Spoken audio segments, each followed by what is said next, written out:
Salve, salve tricolores, sejam bem-vindos a mais um vídeo aqui do canal. Quem for novo por aqui, não esqueça de se inscrever aí embaixo, deixar o like no vídeo e me seguir lá no Instagram, Alemão SPFC. E agora, sem enrolar, vamos pro vídeo de hoje, desejando um excelente domingo, que Deus abençoe o nosso dia, São Paulinos e São Paulinas. E aí, esse fim de semana tá pegando fogo, né? Muita confusão nos bastidores, muita polêmica, protestos, investigações da Polícia Civil, investigações aí também por todos os cantos do São Paulo envolvidos, né, rapaziada? Inquérito de Ministério Público, o couro tá comendo lá dentro, né, rapaziada? Mas vamos trazer algumas atualizações para vocês sobre o que vocês mais gostam de ouvir, né, que é sobre possíveis chegadas, possíveis saídas, confirmados, como é que andam, né, as negociações do São Paulo. Por enquanto, só o Danielzinho anunciado, né? Tem outras negociações em andamento, já tivemos algumas confirmações também de saídas, né? Algumas, muitas, inclusive. E agora a gente vai trazer outras novas atualizações. Vamos começar falando sobre o Tuco Corrêa, né? O Joaquim Corrêa, atacante da equipe do Botafogo, que chegou aí no meio do ano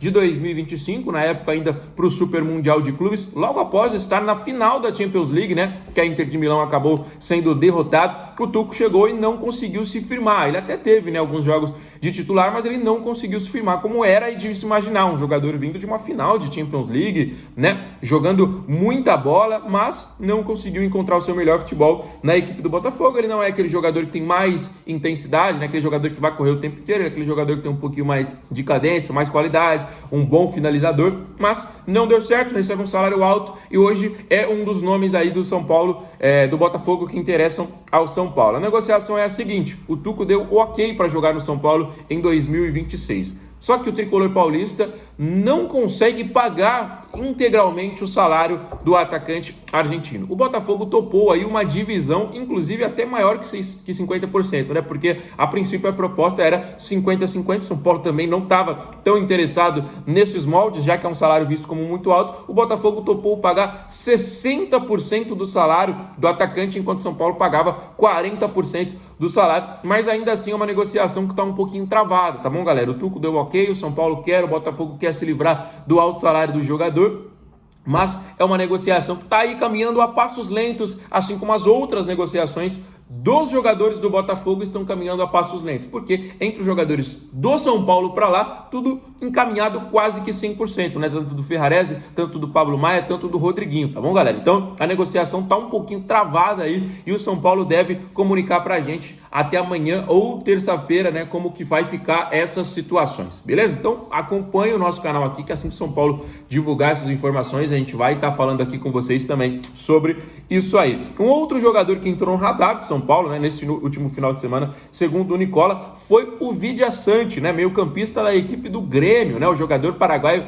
de 28, vai completar 29 anos agora em janeiro. Muito bom. O Vidia Sante já tá algumas temporadas aí vestindo as cores do outro tricolor, né, o tricolor gaúcho, joga muita bola, jogador de seleção paraguaia, né, então pode ter aí também um entrosamento com o Bobadilla, né? Eles jogam muitas vezes juntos lá na seleção, que inclusive vai disputar a Copa do Mundo em 2026. Então isso aí pode até ser um entrosamento bom para a seleção. É muito difícil tirar o Vidia Sante do Grêmio, né? Um dos jogadores importantes das últimas temporadas. Nesse ano ele acabou sofrendo com alguns problemas físicos, né? Tanto que, se eu não me engano, foram apenas 16 jogos no Campeonato Brasileiro. Para a qualidade que ele tem, era para ele ter jogado os 38, né, rapaziada? Mas é um jogador que acabou sofrendo ali com algum problema na parte física, mas é um jogador que interessou ao São Paulo nesses últimos momentos aí dessa janela de transferências, que cá entre nós, rapaziada, São Paulo precisa correr, né? Porque a temporada em janeiro, ela vai começar cedo. Vai ter Copinha, vai ter Campeonato Paulista e vai ter Campeonato Brasileiro. No mês de fevereiro teremos 3 competições. E por que? Aí você pergunta, irmão, por que você está falando da Copinha, sendo que a Copinha é sub-20, não é profissional? Por quê? O elenco do São Paulo, vocês estão vendo que está sendo reformulado. Muitos jogadores saíram e até agora só o Danielzinho chegou. E até os que chegarem não vão ser tantos, não vão repor as saídas. Ou seja, o São Paulo terá o elenco completado pelos jogadores da base. A expectativa é de que 14 jogadores da base integrem o profissional. Alguns definitivamente, e outros, igual foi o Lucas, o Nicolas Borrat, aí nesse final de temporada, jogando campeonatos no Sub-20 e depois aí jogando algumas partidas no profissional. Então, 14 jogadores devem ter aí esse destino, vamos dizer assim, para o ano de 2026. Então, se os jogadores estão jogando a Copinha, eles vão ter que se desdobrar para, se o Crespo chamar pro profissional. Vai ter que treinar um dia aqui, outro dia ali.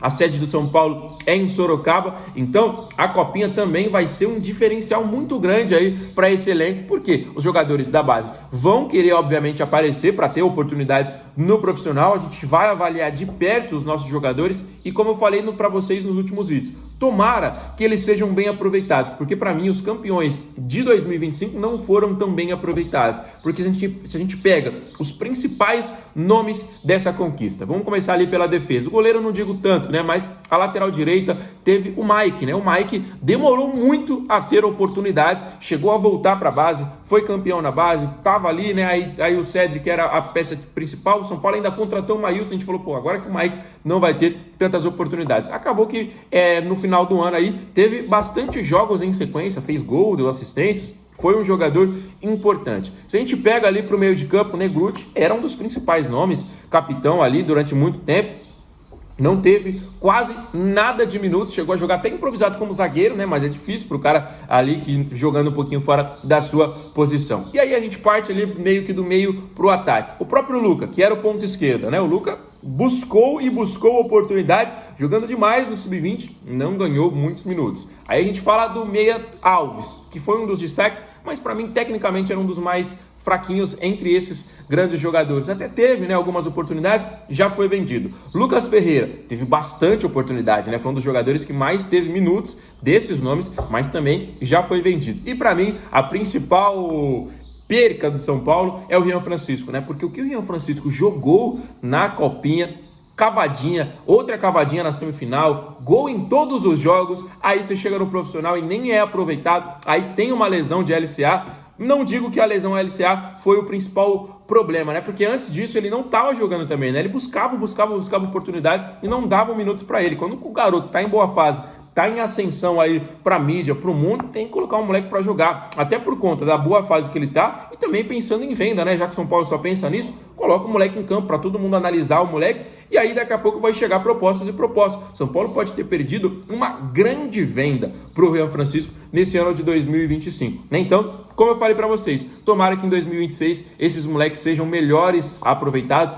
Tem bons nomes, a gente viu que São Paulo acabou de ser campeão aí da Copa do Brasil Sub-20 em cima do América, tem bons nomes, algumas peças ainda se mantêm, né, nas categorias, formando aí uma base consistente, outros nomes vêm novos, né, então é interessante essa reformulação sim, mas vamos contar e muito com a nossa categoria de base. E o principal que eu quero falar também é sobre o Luca, né? Um garoto que tem uma alternativa de velocidade, de drible, de 1 contra 1, né? E que tá tentando buscar aí o seu espaço no profissional. Já tem até gol no profissional, mas muitas das vezes, vamos dizer assim, rebaixado para as categorias de base do São Paulo, voltando aí para o Sub-20. Mas a gente espera, né, que 2026 seja diferente. E você perguntando, Alemão, como é que tá aí essa situação de investigação, esses protestos que a torcida está fazendo, tudo isso que está podendo ser alterado, né, que é a questão do estatuto, a possibilidade de SAF. Galera, tá acontecendo tudo junto, né? Parece que caiu uma bomba nuclear aí no São Paulo e cada situação é uma situação, tá acontecendo muita coisa a todo momento. Por enquanto, né, por conta desse final de ano, a equipe que direciona ali o São Paulo está tentando esconder, pôr panos quentes ali na situação, mas não tem como mais pôr panos quentes, não tem como mais jogar para debaixo do tapete, não tem como jogar uma cortina de fumaça.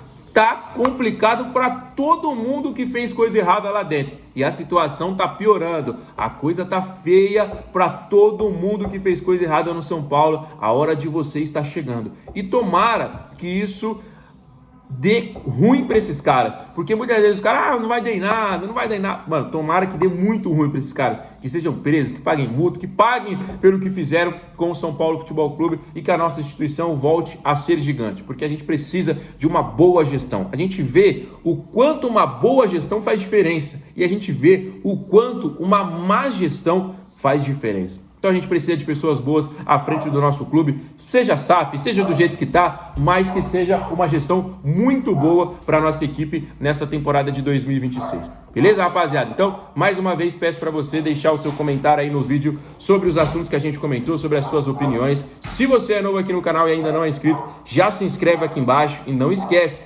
deixa o like, compartilha com os amigos todas essas novidades, as possibilidades de chegada, de saídas e fiquem com Deus. Volta amanhã com muito mais novidades. Grande abraço, valeu!